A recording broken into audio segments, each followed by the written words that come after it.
प्रणाम सर।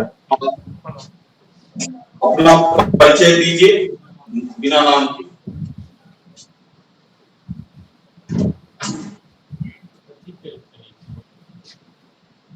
मैं गाजीपुर उत्तर प्रदेश का रहने वाला हूँ, जो पश्चिमी बिहार बक्सर से लगा हुआ जिला है। और मेरी शिक्षा दीक्षा भी गाजीपुर से हुई है और मैंने पीजी और यूजी दोनों समाज शास्त्र विषय में किया है। और बिहार पीएससी में मेरा ऑप्शनल सब्जेक्ट भी समाज शास्त्र रहा है। जो बिहार जो इंटर करते हैं बक्सर में, जी तो पहला गांव कौन सा है? जी, भुरिया करके गांव है, भुरिया। हम लोग के साइड से सर जो जाते हैं बक्सर में, हमारा जमानिया ब्लॉक पड़ता है, तो उसके बगल में भुरिया गांव है। अच्छा। और गाजीपुर के एक जी महान संत थे जिन्होंने बिहार में बहुत उल्लेखनीय भूमिका निभाई, उनका नाम पता है? कौन सर? गाजीपुर के ही एक व्यक्ति थे जिन्होंने जी बिहार के आंदोलन में अग्नि। जी जी, स्वामी सहजानंद सरस्वती जी ने। स्वामी सहजानंद सरस्वती के बारे में बताइए कुछ। स्वामी सहजानंद मूलतः किसान आंदोलन से जुड़े हुए नेता थे। उन्होंने जब किसान किसान पूरी तरह संयुक्त, उन्होंने मूलतः उनका काम जो किसानों को संयुक्त करके और अधिवेशन बुला के उस पे पूरा उनको जुटाने का काम उन्होंने किया था। सहजानंद सरस्वती के द्वारा जो किसान आंदोलन चलाया गया था, जी उसका सबसे बड़ा प्रभाव हाँ जी, किसान आंदोलन पर क्या पड़ा? सबसे बड़ा प्रभाव था कि किसान जो है संयुक्त हुए और वो आंदोलन से जुड़ पाए। अच्छा, आपका ऑप्शनल सोशियोलॉजी है। जी, आप मुझे बताएं समाज क्या है? समाज कई सारे विधाओं का एक संयुक्त रूप है। इसमें सामाजिक, आर्थिक, राजनीतिक कई विधाएं होती हैं और समाज इन्हीं सब का संयुक्त रूप है। व्यक्ति, समूहों मनुष्य क्या इत्यादि। है? क्या सर? मनुष्य क्या है? मनुष्य एक जीव है। मनुष्य। जी, मनुष्य एक जीव है जो अच्छा, आप मुझे बताइए सामाजिक व्यवस्था का अंग है। धर्म एवं दर्शन में क्या अंतर? क्या सर? दर्शन। धर्म और दर्शन में, धर्म व्यक्ति के मनोवृत्तियों को डिफाइन करता है कि व्यक्ति उसे मानता है या न मानता है। मतलब जीवन में परिपूर्णता के लिए, जैसे जब से व्यक्ति जन्म लेता है, जन्म के मृत्यु तक जो उसकी क्रियाएं होती हैं धर्म के अनुसार होती हैं, या सुबह से लेकर शाम तक। और दर्शन मूलतः उन विषयों के यथार्थता का अध्ययन करता है।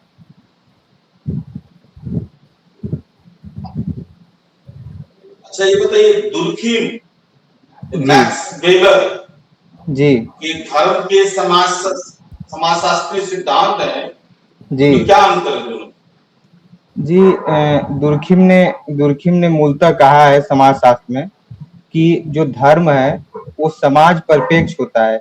जैसे जो धर्म समाज के लिए योगदान देता है, मतलब उनका निगेटिव थिंकिंग धर्म को लेके नहीं था दुर्खिम का। उन्होंने कहा कि जो धर्म है वो समाज के लिए अच्छाई के लिए है। जैसे धर्म समाज को संयुक्त करता है, सभी लोगों की मनोवृत्तियों को बांटता है। और जबकि मैक्स वेबर ने जब अध्ययन किया तो लगभग सभी समाज, जितने भी धार्मिक समाज उस समय के थे, हिंदू समाज का भी अध्ययन किया उन्होंने। उन्होंने कहा कि जो धर्म है ये मतलब व्यक्ति के कई चीजों में एक नकारात्मक परिप्रेक्ष्य में वेबर ने अध्ययन किया और बताया कि जो धर्म है व्यक्ति के रुकावट में भी काम आता है। जैसे कि हिंदू धर्म के लिए वेबर ने कहा कि इसमें पूंजीवाद को डेवलप करने में बहुत अच्छे योगदान नहीं दे सकते हिंदूवाद धर्म, क्योंकि इसकी जो जीवन शैली है वो उसके परिप्रेक्ष्य में नहीं है। अच्छा, श्रीनिवासन ने जी सर। जाति व्यवस्था का सार तत्व किसे बताया? क्या सर? श्रीनिवासन ने जी। जाति व्यवस्था का सार तत्व किसे बताया? श्रीनिवासन ने जाति व्यवस्था के लिए उन्होंने कई भागों में डिफाइन किया, जैसे जाति व्यवस्था का संस्कृताइजेशन जो है उन्होंने मूल बताया कि जो संस्कृतिकरण है, संस्कृतिकरण के माध्यम से जातियां जो है, मतलब एक सांस्कृतिक, हर एक जाति का अपना एक सांस्कृतिक रूप होता है जो उस सांस्कृतिक ढांचे में एक रूप से दूसरे रूप में आती जाती रहती हैं। जैसे जब जब समाज का धीरे धीरे डेवलपमेंट हो रहा है, विकास हो रहा है, तो जब जातियां एक मूल से दूसरे मूल में, जैसे कोई पुरानी जातियां जो शहर में है वो आगे गांव में, तो अपना मूल जैसे चेंज कर लेते हैं, तो वो संस्कृतिकरण के माध्यम से अपना मूल उन्होंने बताया। नहीं, संस्कृतिकरण अलग चीज है। जी। ठीक है, आप जो श्रीनिवासन, अच्छा सोपान व्यवस्था क्या है बताइए? सोपान व्यवस्था जाति में, जैसे कि सोपान व्यवस्था जैसे एक क्रम से दूसरे क्रम में, जैसे कुछ छोटी जातियां, उसके ऊपर जातियां, फिर एलिट जातियां, ऐसे 3-4 भागों में व्यवस्थित रूप में बांटना ही सोपान व्यवस्था है। यही श्रीनिवासन की जाति व्यवस्था का सार तत्व है। चलिए, आपने संस्कृतिकरण शब्द का इस्तेमाल किया, संस्कृतिकरण क्या है? संस्कृतिकरण जब जो छोटी जातियां हैं, मतलब जो निम्न कास्ट के हैं या जो लोअर कास्ट के हैं, उन्होंने जो हाई क्लास या एलीट क्लास या प्रभु वर्ग जिसे श्रीनिवासन ने कहा, उनके रहन सहन तरीकों इत्यादि को अपने में एक पीढ़ी से दूसरे पीढ़ी में एक्सेप्ट करते गए, और वो अपने जो मूल जातियां हैं उन्हें छोड़कर अब नई जो एलीट क्लास है उनके व्यवहारों का अपने में आत्मसात कर लिया, उसे ही संस्कृतिकरण कहते हैं।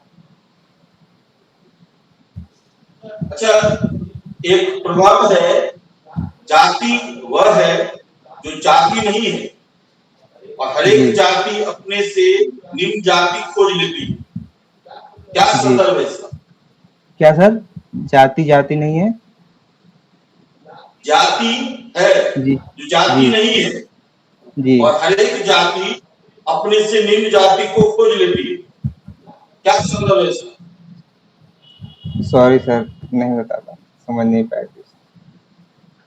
अच्छा, ये जो है धर्मनिरपेक्षता बहुत चर्चा में रहता है ना? हाँ सर। तो बताइए, हाँ धर्मनिरपेक्षता क्या है? धर्मनिरपेक्षता मतलब अपने धर्म, जैसे कोई भी हम जो धर्म एक्सेप्ट करते हैं, चाहे जो धर्म के अंदर, जैसे राज्य का अपना कोई धर्म ना हो, जिसके अनुसार राज्य कार्य न करे, जैसे राज्य का अपना कोई धर्म ना हो, और सभी धर्मों का समानपूर्ण या सहज रूप से स्वीकार करना ही धर्मनिरपेक्षता है। तो क्या भारत एक धर्मनिरपेक्ष है? भारत, इसमें विवाद है कि भारत धर्मनिरपेक्ष है कि पंथ निरपेक्ष जी है। नहीं, हम आपसे पूछ रहे हैं कि भारत एक धर्मनिरपेक्ष राज्य है या नहीं, सब बताइए। संविधान के अनुसार अगर देखा जाए तो भारत एक धर्मनिरपेक्ष राज्य। अच्छा, बिना संविधान के नहीं है? जी है, क्यों नहीं है। अच्छा बताइए, पश्चिम की धर्मनिरपेक्षता और भारत की धर्मनिरपेक्षता, ये दोनों में क्या अंतर है? पश्चिम देशों की धर्मनिरपेक्षता, वहाँ पे भी कई जातियां, जैसे कई धर्म के लोग एक साथ रहते हैं, और कुछ जो जैसे कुछ देश हैं जो उन्होंने एक धर्म को अपना राज्य धर्म माना है, जबकि भारत में कई पश्चिम की धर्मनिरपेक्षता है वो धर्म से पूर्णतः अलगाव की बात करती है, और भारत की धर्मनिरपेक्षता धर्म के साथ भी आप कहते हैं, वो सभी को समान दृष्टि से देखता है ना? जी, धर्म के साथ रह के। यही है, ठीक है सर। आगे पूछा जाए सर।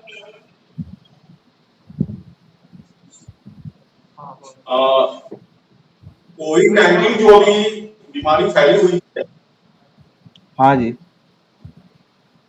कोविड-19 जो बीमारी अभी फैली हुई है, वो कौन सा वायरस से यह बीमारी हुआ है? क्या सर?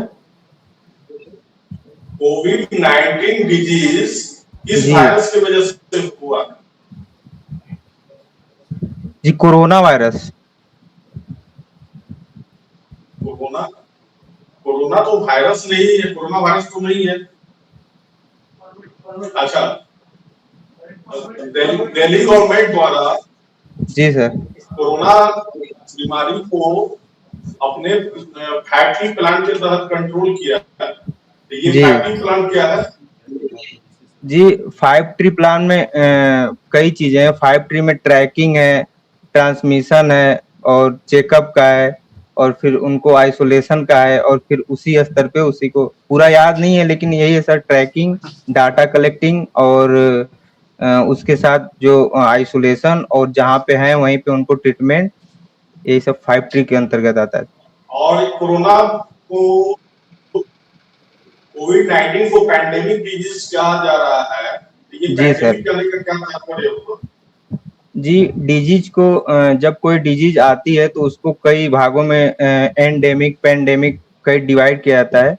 तो जब जब उसका स्प्रेड कई, जैसे जब जब छोटे लेवल पे हो तो एंडेमिक होता है, जब ब्रॉड लेवल पे हो पूरा देश उससे प्रभावित होता है उसे पेंडेमिक, मतलब महामारी, पूरा वैश्विक महामारी बोलते हैं।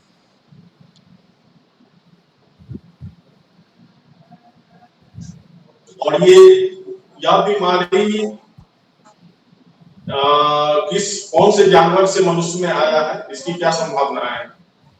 जी अभी तो ये तो जांच का विषय, अभी कोई इस पे संभावना नहीं है, लेकिन जहां तक प्रारंभिक जांचों में आया है कि लोगों का कहना है कि चमगादड़ से मानव शरीर में इंजेक्ट। अच्छा, आपकी पोस्ट प्रायोरिटी क्या है?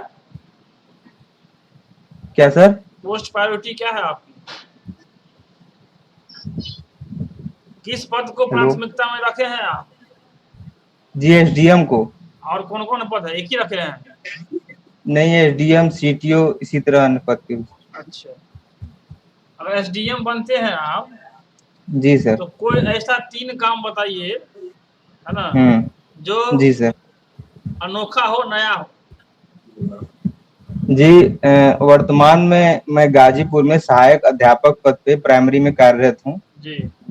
और मैं टीचिंग क्षेत्र से जुड़ा हुआ हूँ, तो मैं सोचता हूँ कि कुछ शिक्षा के लिए बेहतर कर पाया तो अच्छा होगा। और बताइए। शिक्षा के क्षेत्र में, और बताइए। शिक्षा के क्षेत्र में हो, और जो गरीब और लोअर तबके के लोग हैं, जिन्हें मतलब जो सरकारी योजनाओं के लाभ या उनको संसाधन नहीं मुहैया पा पाते हैं, उससे उनको जोड़ने का सब प्रयास। तो यही बता रहे हैं, तो फिर आप अनोखा नया क्या बता रहे हैं? नया तो कुछ बता नहीं रहे हैं आप। अनोखा नया सर, कुछ यूनिक बताइए जो आप स्पेशल, ये तो सब बता रहे हैं, यही बता रहे हैं, शिक्षा अब पता करेंगे, नहीं।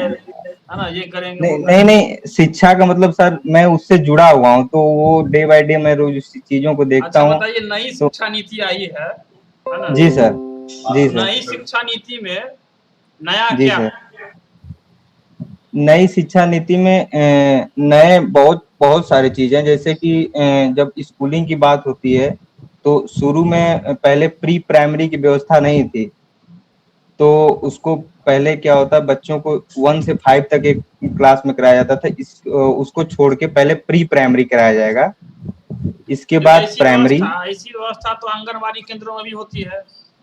हाँ, लेकिन उसका इम्प्लीमेंट अच्छे से नहीं हो पाता, तो इसलिए ट्रैकिंग के लिए, अच्छे से काम करने के लिए ये अच्छा, व्यवस्था और लाई गई बताइए। है। और और जो मिडिल क्लास में जाते हैं बच्चे, वहीं से उनको ऑप्शन चूज करने के लिए, जैसे कि वो किस क्षेत्र में जाना चाहते हैं, उसको चूज करने के लिए वहां से व्यवस्था किया, जिस सेक्टर में वो जाना चाहते हो उसको व्यवस्था करने के लिए वहां से क्लास 6 से, मिडिल क्लास से फिर उनको मोटो दिया जाएगा। और तीसरी व्यवस्था है कि जैसे हम लोग पढ़ते थे तो एक साइंस साइड होता था, आर्ट साइड होता था, अलग अलग साइड हो जाता था, तो एक सब्जेक्ट दूसरे सब्जेक्ट को, जैसे साइंस साइड का स्टूडेंट आर्ट साइड का नहीं ले सकता था विषय, तो अब क्या है कि वो किसी सब्जेक्ट को चूज कर सकता है। और चौथी चीज है कि जो जैसे कोई आप कोर्स कर रहे हैं, कोर्स और शिक्षा एक साथ चल सकता है, जैसे आप कोई डिप्लोमा कोर्स कर रहे हैं तो अपने पढ़ाई के दौरान ही आप कोई डिप्लोमा कोर्स भी कर सकते हैं, ये वैलिड होगा। इससे क्या होगा कि छात्रों का, जैसे हम लोगों का या और छात्रों का समय बचेगा। एक सवाल का जवाब दीजिए। जी आप सर। गाजीपुर उत्तर प्रदेश से हैं? जी सर। अभी हाल फिलहाल में उत्तर भारतीय राज्यों में जी सभी सर। सेवाओं में स्थानीय लोगों को नौकरी देने में प्राथमिकता की बात कही जा रही है ना? जी सर। इसको जी आप सर। किस रूप में देखते हैं? एक तरीके से कहा जाए तो अच्छा भी है, क्योंकि स्थानीय लेवल पे अगर लोगों को रोजगार मिल जाए तो जो माइग्रेंट है वो कम होगा, जो जहाँ के हैं वहाँ के, जी नहीं, जो मैं जहाँ सिविल के हो। सेवा की मैं बात कर रहा हूँ, सरकारी नौकरी अच्छा, क्षेत्र में बात कर रहा हूँ, ठीक ना? आप उस संदर्भ में आइए। हम तो संक्रमण काल के हैं, हमारा ननिहाल बिहार में है, हम यूपी के हैं, तो अलग ही स्थिति है कुछ। लेकिन जहाँ तक होना चाहिए, लोकल को बढ़ावा देना चाहिए, क्योंकि वहाँ के उस सिनेरियो को अच्छे से जानते हैं, वहाँ की स्थितियों को अच्छे से जानते हैं, और रोजगार की प्राथमिकता के अनुसार जनसंख्या भी अधिक होने पर उस सिविल सर्विस में उनके मानक भी कम होते हैं, इसलिए उनको कम मिल पाती है जगह।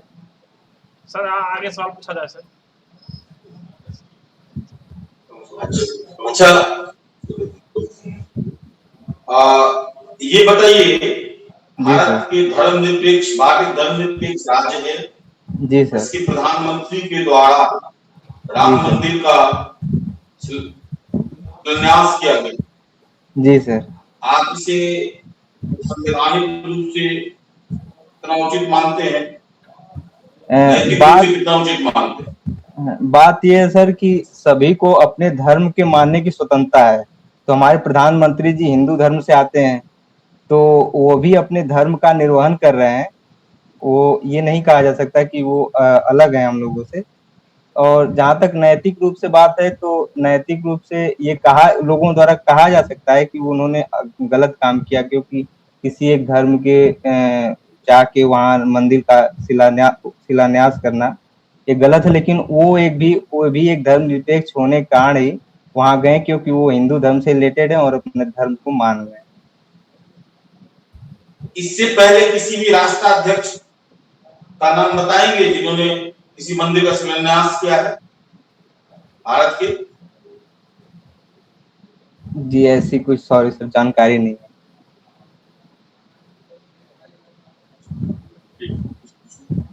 क्या बिहार को विशेष राज्य का दर्जा मिलनी चाहिए?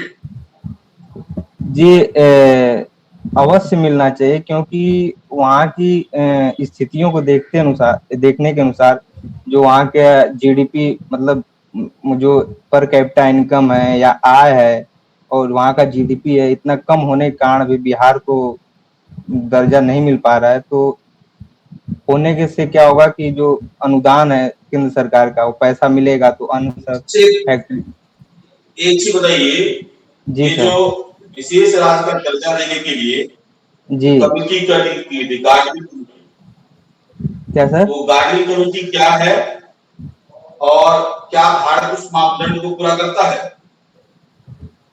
कौन सी कमेटी सर? चलिए, बिहार उस मापदंड को पूरा करता है? विशेष राज्य के दर्जे की जो क्राइटेरिया है, क्या जी उसको सर। बिहार पूरा करता है? उसके बारे में बताइए। जी कुछ मामलों को तो पूरा, जैसे बिहार, जैसे वो विशेष राज्य दर्जा देने की बात है, तो उसकी क्राइटेरिया है, एक समिति बनाई थी सरकार ने। उसकी क्राइटेरिया ये थी कि वहाँ की भौगोलिक स्थिति दुर्लभ हो, और वहाँ का जीडीपी कम हो, और वहाँ के जो स्थितियां हैं लोगों की वो निम्न हो। तो इन सब लगभग क्राइटेरियो को पूरा करता है बिहार। अब ये पता न राजनीतिक इच्छा शक्ति की कमी या किस वजह से आज तक बिहार को राज्य का दर्जा नहीं दिया। भौगोलिक भौगोलिक दुर्गम क्षेत्र को, और भौगोलिक दुर्गम क्षेत्र कहाँ है बिहार में? और दूसरा, नहीं, उसका एक मानक है सर, पूरा मानक वो भौगोलिक क्षेत्र ही नहीं है, उसके कई मानक है। बताइए। तो एक मानकों में भौगोलिक क्षेत्र भी है। चलिए, आज आपका इंटरव्यू यहीं पे खत्म किया जा रहा है, ठीक है? जी, मार्क्स थैंक यू आज सर। आपको दे दिया जाएगा और कल आपको फीडबैक दिया जाएगा, ठीक है? Thank you sir. प्रणाम सर।